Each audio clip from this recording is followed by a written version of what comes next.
So now, let me get this straight, Mr. Believer. You say that the world is run by a loving God, and this despite all the evidence in the other direction, right? Despite AIDS and Bashir Assad and all the horrors going on in the world, God is firmly in control.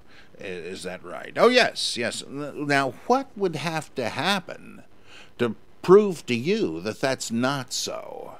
Not that it's gonna, but tell me something that if it happened, that would show, well, I guess I was wrong. Like, for instance, if there was a nuclear catastrophe and half the population of the Earth was killed, wouldn't that tell you there's no loving God in control? No, it wouldn't. Granted, I couldn't understand why you allowed that. God moves in mysterious ways, but yeah, I would still believe in a loving God and providential control. Okay, that doesn't do it. How about AIDS and Ebola and all of this? Wipe out the whole human race. Would that prove to you that there is no loving God in charge? Oh, no, not at all. Somehow, I guess he was just taking them to heaven ahead of time. When you say there is nothing that could disconfirm or disprove your view, you're saying you don't have a view, aren't you? I mean, if you can't say what would disprove it, you cannot say what is incompatible with your view. And if it's compatible with anything and everything, what is your view? What do you even mean by God being in providential control if it means he's letting the thing go down the toilet?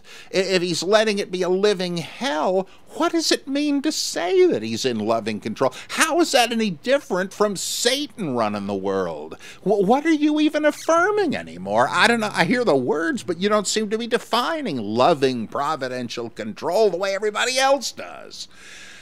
Yeah, so you're really saying nothing. Well, in the same way, the Bible is the inspired word of God. Now, that doesn't mean it's not filled with myths. That's not incompatible with the Bible writers clashing with one another. That's not incompatible with all kinds of errors and with ignorant revealers who tell us things that history shows are not true. Oh, no, that's all part of the fabric of it.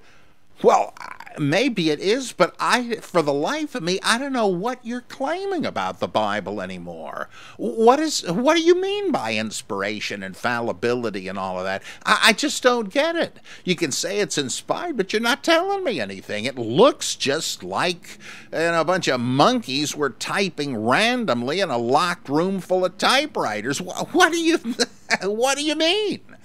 Nothing.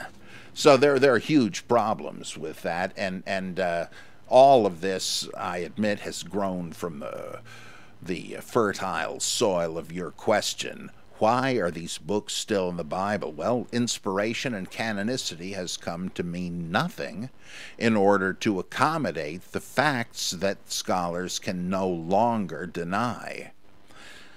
Scholars, all of them? Well, not conservatives and apologists and fundamentalists, right? Because they understand they have to keep the meaning in their claims.